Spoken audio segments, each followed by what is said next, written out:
السلام علیکم دوستو، آپ لوگ کیسے ہو؟ امید کرتا ہوں کہ آپ لوگ بہت اچھے ہوں گے۔ آپ کی خدمت میں ویڈیو لایا ہوں مسلمان کے بیچ اور طائف والوں کے بیچ جو جنگ ہوا تھا، کس طریقے سے ہوا تھا اور کون جیتا تھا۔ چلیے آئیے دیکھتے ہیں اور آپ کو بھی دکھاتے ہیں۔ مکہ کو فتح کرنے کے بعد مسلمان عرب کے سب سے طاقتور فورس بن گئے، لیکن عرب کے دو بڑے قبیلے بنو حوازین اور بنو ثقیف نے مسلمانوں کو پورے عرب پر حکمرانی سے روکنے کے لیے مسلمانوں سے جنگ کرنے کا اعلان کر دیا۔ یہ بنو ثقیف پتہ ہے کون سا قبیلہ ہے؟ یہ طائف کا وہی قبیلہ ہے جس نے کچھ سال پہلے جب رسول اللہ صلی اللہ علیہ وسلم انہیں اسلام کی دعوت دینے کے لیے گئے تو انہوں نے رسول اللہ صلی اللہ علیہ وسلم کو کمزور سمجھ کر ان کا بہت مذاق اڑایا اور اتنے پتھر مارے کہ رسول اللہ صلی اللہ علیہ وسلم کے جسم کو خون سے لال کر دیا، لیکن پھر بھی رسول اللہ صلی اللہ علیہ وسلم نے ان سب کو معاف کر دیا تھا۔ اور اس کے کچھ ہی سال بعد مکہ کو فتح کرنے کے بعد اب حالات بالکل بدل چکے تھے اور رسول اللہ صلی اللہ علیہ وسلم پورے عرب سے 12,000 لوگوں کی فوج لے کر طائف کی طرف روانہ ہوئے۔ طائف کے لوگ اپنا شہر چھوڑ کر مسلمانوں سے لڑنے کے لیے انین کی وادی میں جمع ہوئے۔ انین مکہ اور طائف کے بیچ میں ایک علاقہ ہے جو دو بڑے پہاڑوں کے درمیان میں واقع ہے۔ طائف کے لیڈر نے اپنی ساری فوج انین کے وادی میں جمع کر لی اور ان سب کو آرڈر دیا کہ ساری فوج اپنے بچوں اور عورتوں کو بھی ساتھ لے کر آئیں گے تاکہ اس کی فوج جنگ چھوڑ کر بھاگ نہ جائے اور فل دلیری اور ڈیڈیکیشن کے ساتھ لڑے۔ مکہ کو فتح کرنے کے صرف 14 دن بعد رسول اللہ صلی اللہ علیہ وسلم 12,000 لوگوں کی فوج لے کر انین کی طرف روانہ ہوئے۔ یہ فوج بدر اور احد کی طرح صرف سٹرونگ اور مضبوط ایمان والے صحابہ کی نہیں تھی، بلکہ اس میں بہت سارے نئے صحابہ بھی تھے جو اس جنگ سے کچھ ہی عرصہ پہلے مسلمان ہوئے تھے، تو انہیں مسلمانوں کی سٹرگلز جو انہوں نے بدر، احد اور خندق میں کی تھی اتنا پتہ نہیں تھا۔ تو انہوں نے رسول اللہ صلی اللہ علیہ وسلم سے ایک عجیب ڈیمانڈ کی کہ ہمیں ایک ایسا درخت اور ایک ایسا پیڑ بنا کر دیں جو بہت بڑا ہو اور اس کے نیچے بہت شیڈ ہو، مطلب آپ تو نبی ہیں، اب تو کچھ بھی کر سکتے۔ تو رسول اللہ صلی اللہ علیہ وسلم نے انہیں کہا کہ اب تم مجھ سے وہی ڈیمانڈز کر رہے ہو جو بنی اسرائیل نے موسیٰ علیہ السلام سے کی تھی، یقیناً تم لوگ انتہائی جاہل ہو۔ پھر کچھ اور نئے مسلمان کہنے لگے کہ ہمارے نمبرز تو بہت زیادہ ہیں، 12,000 ہیں، ہم تو آرام سے جنگ جیت جائیں، جس پر رسول اللہ صلی اللہ علیہ وسلم کو بہت غصہ آیا کیونکہ یہ نئے مسلمان اللہ سے زیادہ اپنے نمبرز پر یقین کرنے لگے تھے۔ مسلمان حنین کے دو پہاڑوں کے درمیان صبح ہونے سے کچھ ہی دیر پہلے اندھیرے میں پہنچے۔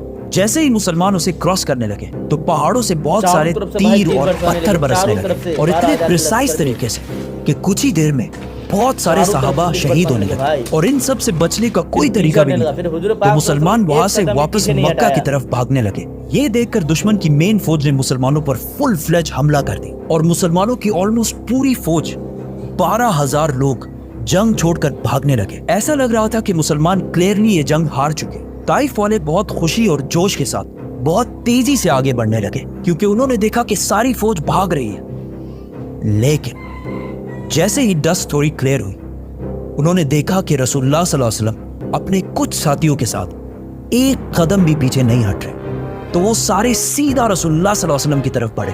رسول اللہ صلی اللہ علیہ وسلم بھی پیچھے ہٹنے کی بجائے اکیلے دشمن کی طرف بڑھنے لگے اور زور زور سے کہنے لگے، میں ہوں محمد، عبداللہ کا بیٹا اور اللہ کا رسول۔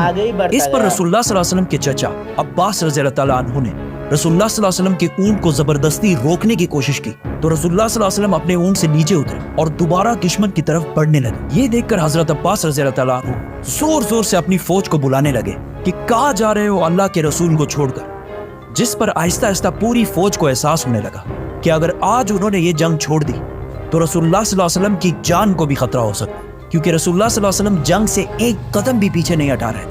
رسول اللہ صلی اللہ علیہ وسلم کا یہ جذبہ اور اللہ پر یقین دیکھ کر آہستہ آہستہ پوری فوج جنگ میں واپس آنے لگی اور مسلمانوں کی پوزیشن جنگ میں دوبارہ سٹرونگ ہونے لگی اور کچھ ہی دیر میں پورے 12,000 مسلمان واپس جنگ میں آئے اور دشمنوں پر ٹوٹ پڑے اور طائف والے جنگ چھوڑ کر ہر طرف بھاگنے لگے اور مسلمانوں نے ان کا پیچھا کرنا شروع کیا۔ مسلمانوں کو اس جنگ سے بہت فائدہ ہوا، 6,000 قیدی اور 24,000 کیملز اور گولڈ اور سلور whatever۔ آخر مسلمان ان کا پیچھا کرتے کرتے طائف کے قلعے کے پاس پہنچ گئے، لیکن طائف والوں نے پہلے ہی 1 سال کا خوراک اندر جمع کر کے اپنے آپ کو قلعے میں سیکیور کر لیا تھا۔ مسلمانوں کی بہت کوشش کے باوجود بھی یہ قلعہ فتح نہ ہو سکا، جس کی وجہ سے مسلمانوں نے یہاں پر بہت دن گزارے۔ خالد بن ولید رضی اللہ تعالیٰ عنہ ہر دن قلعے کے سامنے جاتے اور ان کو زور زور سے لڑنے کے لیے چیلنج کرتے، لیکن ایک بندہ بھی ڈر سے باہر نہیں نکلتا۔ एक दिन रसूलुल्लाह सल्लल्लाहु अलैहि वसल्लम ने ऐलान किया कि ताइफ में जितने भी गुलाम हैं, अगर वो इनको छोड़कर मुसलमानों को ज्वाइन कर लें तो वो इन्हें आजाद कर देंगे, जिसकी वजह से आहिस्ता आहिस्ता बहुत सारे गुलाम ताइफ से मुसलमानों की तरफ आने लगे। आखिर रसूलुल्लाह सल्लल्लाहु अलैहि वसल्लम ने फैसला किया कि अब इन पर और टाइम जाया करने का कोई फायदा नहीं, क्योंकि ये अब मुसलमानों का कुछ भी नहीं बिगाड़ सकते। तो मुसलमान वहां से वापस मक्का की तरफ रवाना हो। जाने से पहले कुछ मुसलमानों ने रसूलुल्लाह सल्लल्लाहु अलैहि वसल्लम से कहा, वैसे भी हम वापस जा रहे हैं, एटलीस्ट इनके लिए कोई बदुआ तो करें। तो रसूलुल्लाह सल्लल्लाहु अलैहि वसल्लम ने अपने हाथ उठाए और अल्लाह से दुआ की कि ए अल्लाह, ताइफ वालों को मेरे पास मुसलमान बना कर ले आ। मुसलमान वापस आखिर मक्का पहुंच गए। अब यहाँ मदीना वालों को लग रहा था कि अब रसूलुल्लाह सल्लल्लाहु अलैहि वसल्लम अपने नेटिव शहर मक्का को कैपिटल बनाएंगे और मदीना वालों को हमेशा के लिए छोड़ देंगे। इस जंग में जितना माल मुसलमानों के हाथ आया था, उसमें से बहुत बड़ा हिस्सा रसूलुल्लाह सल्लल्लाहु अलैहि वसल्लम ने मक्का वालों को दे दिया, जो अभी कुछ ही दिन पहले मुसलमान हुए थे, जिसमें 100 ऊंट रसूलुल्लाह सल्लल्लाहु अलैहि वसल्लम ने अबू सुफियान को भी दिए। और इससे सिर्फ एक महीना पहले अबू सुफियान मुसलमानों का सबसे बड़ा दुश्मन समझा जाता।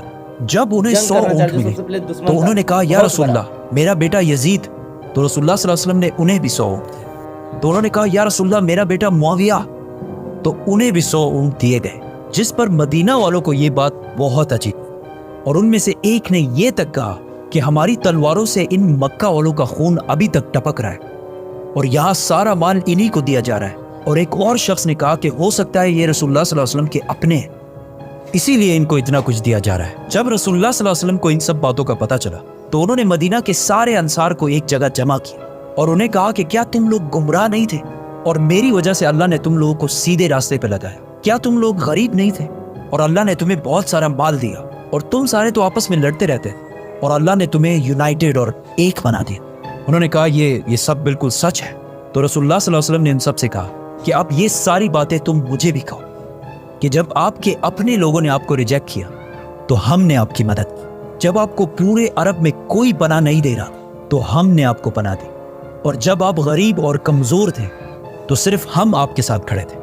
फिर रसूलुल्लाह सल्लल्लाहु अलैहि वसल्लम ने कहा कि क्या ये बेहतर नहीं है कि ये लोग अपने साथ दुनिया का माल, ऊंट, बकरियां ले जाए और तुम अपने साथ अल्लाह के रसूल को ले जाओ? और रसूलुल्लाह सल्लल्लाहु अलैहि वसल्लम ने मदीना वालों के लिए दुआ की कि ए अल्लाह, मदीना वालों पर रहम फरमा और इनके बच्चों पर रहम फरमा और इनके बच्चों के बच्चों पर भी रहम फरमा। ये सब सुनकर मदीना के अंसार बहुत खुश हुए और इसके कुछ ही दिन बाद रसूलुल्लाह सल्लल्लाहु अलैहि वसल्लम वापस अपने कैपिटल मदीना चले गए।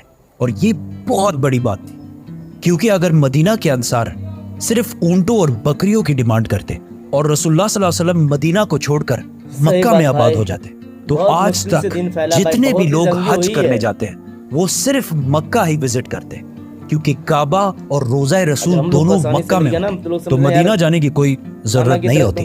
लेकिन पिछले 1400 साल से मदीना की पूरी इकोनॉमी सिर्फ इस बात से चलती है कि वहाँ रसूलुल्लाह सल्लल्लाहु अलैहि वसल्लम का रोज़ा मुबारक है, जिससे हर साल लाखों लोग पूरी दुनिया से मदीना की तरफ जाते हैं और मदीना वाले बिलियंस ऑफ डॉलर्स कमाते हैं। रसूलुल्लाह सल्लल्लाहु अलैहि वसल्लम ने मदीना वालों की औलाद के लिए जो दुआ मांगी थी वो अल्लाह ने इसी तरह पूरी की कि मदीना वाले पिछले 50 जनरेशन्स तक बिल्कुल अमन और एक स्टेबल इकोनॉमी में रहते हैं। और एक स्टेबल इकोनॉमी कितनी ज़रूरी होती है ये पाकिस्तानियों से बेहतर किसी को पता नहीं हो। और मदीना की ये स्टेबिलिटी क़यामत तक चलती रहेगी। हुनैन की जंग रसूलुल्लाह सल्लल्लाहु अलैहि वसल्लम की अरबियों से आखिरी जंग थी। अरब की आपस में जो सिविल वॉर बदर के मैदान से शुरू हुई थी वो हुनैन की जंग में आखिरकार ख़त्म हुई और इसके बाद पूरे अरब में अमन और पीस का टाइम शुरू हुआ। लेकिन इस बार अरब के लीडर्स मुसलमान थे।